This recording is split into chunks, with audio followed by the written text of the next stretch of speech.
Here is a statement that I made in lesson 16. It's kind of my credo. Here is my opinion. I am not sure we can raise the scores of our most disadvantaged students to a level equal to the outstanding countries, but I am sure we can do much, much better with these children. We can do so well that it will change our society for the better. More independent lives for these citizens, fewer incarcerations, less dependence on government programs, and a swelling sense of pride, not just for them, but the entire nation. Why is there a gap? Two of the most often mentioned factors in the literature are genetic and environmental. Let's look at the possible role of genetics. These are two quotations taken from a 2017 Harvard paper. Importantly, the evolution of skin color occurred independently and did not influence other traits such as mental abilities and behavior. In fact, science has yet to find any evidence that there are genetic differences in intelligence between populations. The quotation continues. Ultimately, while there are certainly some biological differences between the different populations, these differences are few and superficial. The traits that we do share are far more profound. If one is going to construct an IQ comparison between whites and blacks, who do you pick for each population? Racial differences are not scientific, they are social. How light-skinned can a person be to still be called black? Does the fact that there is someone in the family tree who was black make every descendant from that point on black? All of these differences are bias-driven. They certainly are not scientific. Dr. Richard McFall was a distinguished professor of psychology at Indiana University in Bloomington, and we are former classmates at DePaul University. I asked for his take on the role of genetics environment in human development. The most important point here is that we do not know what the potential achievement of any person might have been or on any test or on any dimension, because utilizations of one's full potential requires optimum conditions for it to be achieved. If a child is not fully nourished in all the myriad critical ways from conception forward, there is no telling what that person could have been, what score that person might earn, or what that person might have achieved in life if all of the potentialities had been fully nourished. In the case of black children raised over the last 100 years, it would be an understatement to say that the vast majority weren't given the kind of environment that would enable them to achieve their full measure of potential. This could be said, unfortunately, for a significant portion of white and brown individuals as well. This statement says environment is key. We must provide an environment that will allow all students to reach their genetic potential. We will never know their potential without giving them a chance. Here is evidence that illustrates the fact that environment is the key determinant of test score results. These changes came too quickly to be genetic. When black or mixed-race children are raised in white rather than black homes, their pre-adolescent scores rise dramatically. These adoptee scores seem to fall in adolescence, but this could easily be because their social and cultural environment comes to resemble that of other black teenagers. Achievement gaps have been closing because black and Hispanic student scores have improved very rapidly over the last 30 years. Indeed, among black and Hispanic students, the average 9-year-old student today scores almost as well on the NAEP, National Assessment of Education Progress, math test, as the average 13-year-old did in 1978. The average 13-year-old today scores almost as well as the average 17-year-old in 1978. In other words, Black and Hispanic students today are roughly 3 years ahead of their parents' generation in math skills. In reading, they are roughly 2 to 3 years ahead of their parents. White students' scores have also improved, but not as much. Across all 4 types of tests, these are IQ tests, the same narrowing patterns. On the Wechsler test for children, for example, the average score for Black students is currently 92.1 compared to the average score of 103 for the white students. This gap between the two groups was 16 to 17 points in 1978, the earliest year for which researchers have scores for that test, according to Mr. Dickens. Authors note, that's an improvement from 16 to 17 points down to 10.9, again supporting the fact that the gap is closing. Here's a different kind of evidence. It is very common for marginalized groups to have low IQ scores on tests. In the early years of the 20th century, for example, the recorded IQs of Italian Americans, Irish Americans, Polish Americans, and so forth were very low. This was the case even for IQ scores recorded from the children of immigrants, all of whom were born and educated in the United States and were fluent in the English language. These IQ scores were not low because of test discrimination, at least not primarily because of that. They were low because marginalized groups often internalize the idea that they aren't intelligent. However, over the decades, these groups became accepted as white, and their IQ scores rose to the average for all American. Here's a more specific comment about Irish Americans. The same thing has happened elsewhere. In the middle part of the 20th century, the Irish famously had average IQ scores that were similar to those of American blacks, despite the fact that they were genetically barely distinguishable from the British.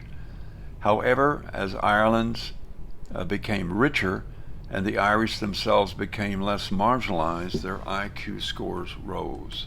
There are other gaps in society. If one is looking for gaps to close, there is a significant gap between Asians and whites. The Asians, are they more intelligent? Based on what we have just learned about black brains, they probably are not. But the culture of their environment places great emphasis on hard work and academic excellence. The Jewish culture places emphasis on hard work and academic excellence, and they reap the rewards. The white-black IQ gap is closing. The gap in IQ scores between whites and African Americans has narrowed by at least a quarter since 1972. A pair of researchers contend in a new paper that attempts to skewer the argument that intelligence is mostly an inherited trait. Researchers William Dickens and James Flynn analyzed 30 years of test score data from 4 commonly used intelligence tests. From 1972 to 2002, they found IQ scores rose for all groups, but scores for blacks rose faster.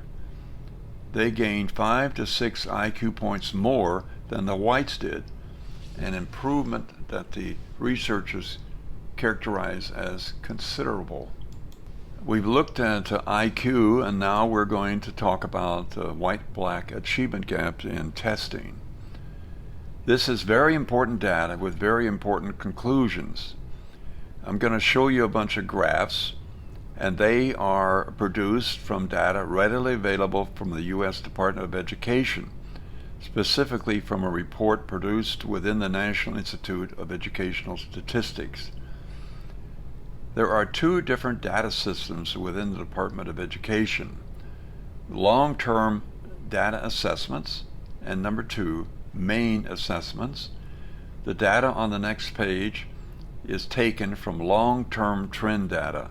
Oddly enough, the two sets of data can produce different conclusions. I prefer the long-term data because the exams have remained the same since the beginning. We're going to look at some graphical data. Here I have presented 6 different graphs. The 3 on the left are reading, and the 3 on the right are math. Each graph has 2 lines, a white line and for white students, and a black line for black students. Note the fact that in general, most of the lines are headed upwards. In other words, all scores are improving, but there is a slightly increased rate of change, better for the blacks than for the whites.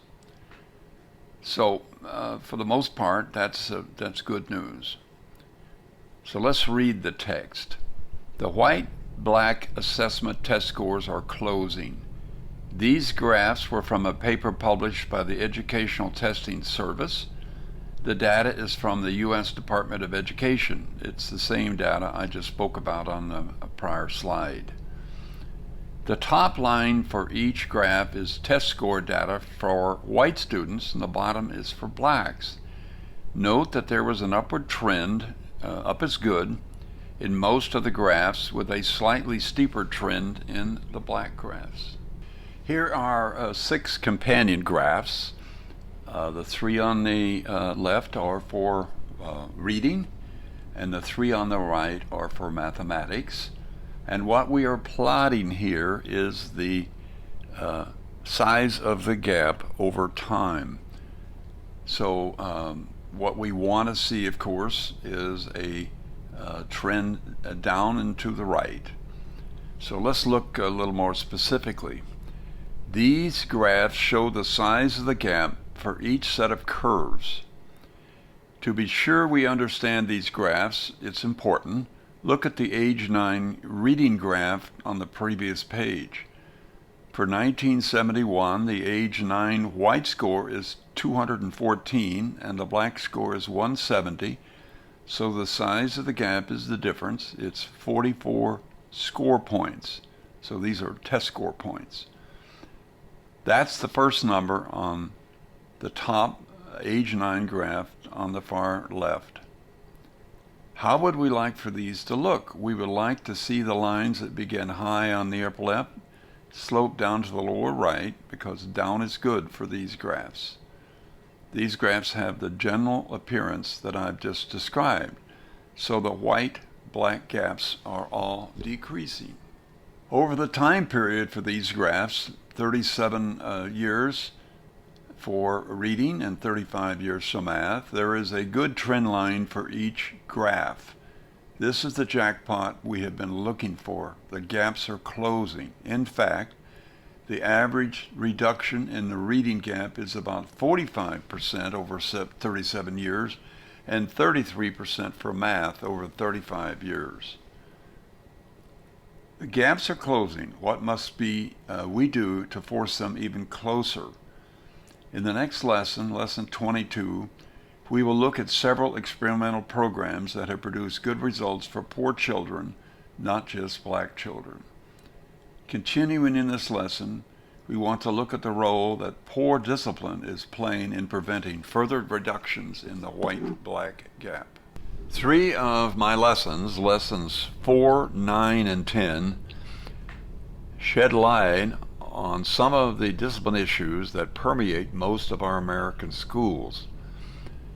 In my talk, I said the words that in some classes the behavior is actually deplorable. So in lesson 4, I describe by a video what that word means and how it is relevant to certain classrooms and the behavior in those classrooms.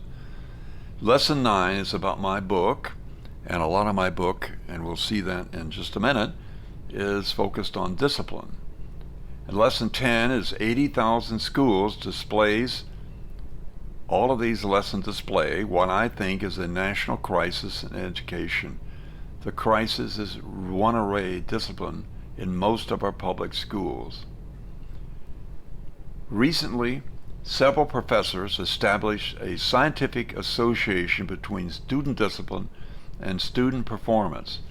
Here is a video that explains their findings. Professor Francis A. Perriman II of Stanford University is the spokesperson.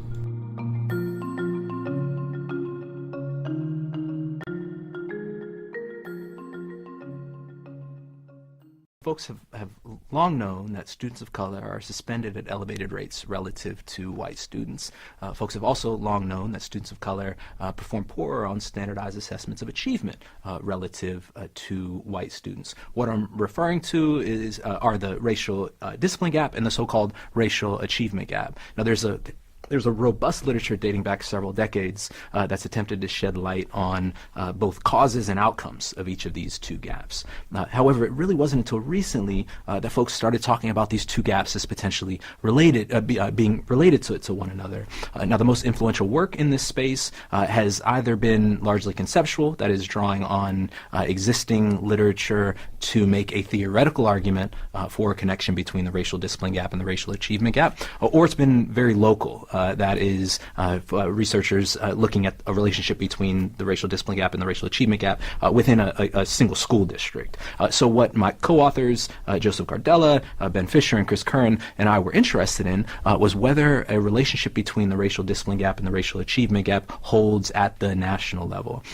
And so what we found, based on longitudinal data of all U.S. school districts that contain sufficient racial diversity to create reliable estimates of each of those two gaps, was that what was found at the local level and what was argued for on conceptual grounds with respect to black and white students largely holds at the national level. That is, the black-white achievement gap and the black-white discipline gap are in fact two sides of the same coin. As the black-white achievement gap goes up, so too does the black-white discipline gap. As the black-white discipline gap goes up, so too does the black-white achievement gap. Likewise, as each gap gets smaller, so does the other gap.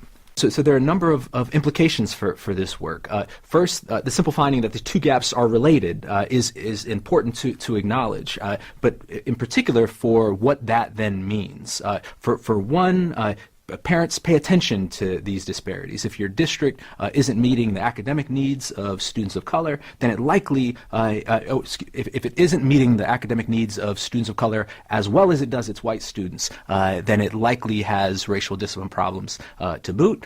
Similarly, if your district has racial discipline problems, as evidenced by elevated suspension rates for students of color relative to white students, then it likely isn't meeting the academic needs of its students of color as well. One finding that was particularly surprising for us was that the significant relationship we observed between the Hispanic-white discipline gap and the Hispanic-white achievement gap went away when we controlled for other district and community level differences. What this suggests is that while there is in fact a relationship there, it's not due to those gaps per se being related to one another, but because of other unobserved and observed differences at the district level.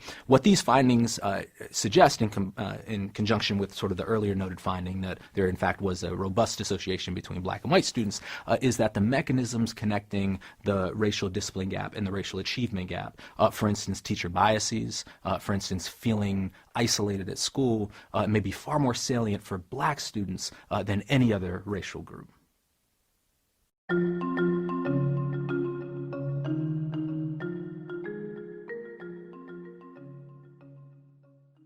Much of the material in Lesson 9, which is about my book, discusses discipline and its impact on the learning environment. Professor Perriman reinforces what is common sense to teachers. If a teacher is spending time disciplining one or more students, they are not teaching. Let's look at the findings from the small study we did in my book with 4 fourth grade classes at a Marion County, Indiana elementary school. Marion County is basically Indianapolis. It's a city county. The teachers say that there are students in their classes that are so extreme in their behavior they cannot effectively manage them. They call these students disruptive. The teachers say that the behavior of students fall on a spectrum with three different divisions. The engaged students, the ones you really like to have in class, the followers, who are a bit fickle but tend to follow the bad guys instead of the good guys, and the disruptives. They classify each of their 24 students into each category. They determined that 31% of the students were engaged, 46 were followers, and 23% were disruptives. This is about 6 students per class. Getting right to the bottom line, these disruptive students caused them to lose 28% of their instructional day. A child in these classes goes to school for 5 days per week, but only receives 3.6 days of instruction. As an aside, these children are poor children. They need every break they can get. And what is so disturbing to me, is that the 23% of the students, the bad apples, are cheating 77% of the students out of their education. We are not going to be closing any gaps with such a loss of teacher time. Lesson 4 illustrates some of the terrible behavior exhibited by these students. Lesson 10 points out some version of the study we did in my book exists in 80,000 public schools in America. There was a major study came out in 2004 that said that 80% of our schools, public schools, are suffering from disciplinary issues that are taking away valuable teacher time. The study focused on the 80%, trying to assess how many or what percentage of the schools, and they did not make any kind of estimate of how much time is lost in each one of these schools. So that's where I'm deducing that from my book, something similar was taking place in each one of these schools, every classroom in each one of these schools. So yes, indeed, there is a relationship, the one found by Stanford, between discipline and student performance. In my talks, I point out that 70% of the students in the classes we studied were just fine, but their educations are being dramatically impacted by the bad apples in the classroom. In conclusion, the closing of the white-black achievement gap will not continue so long as disruptive students are allowed to destroy so many classrooms. This is the end of lesson 21, and I want to thank you for your time. I hope you found it beneficial.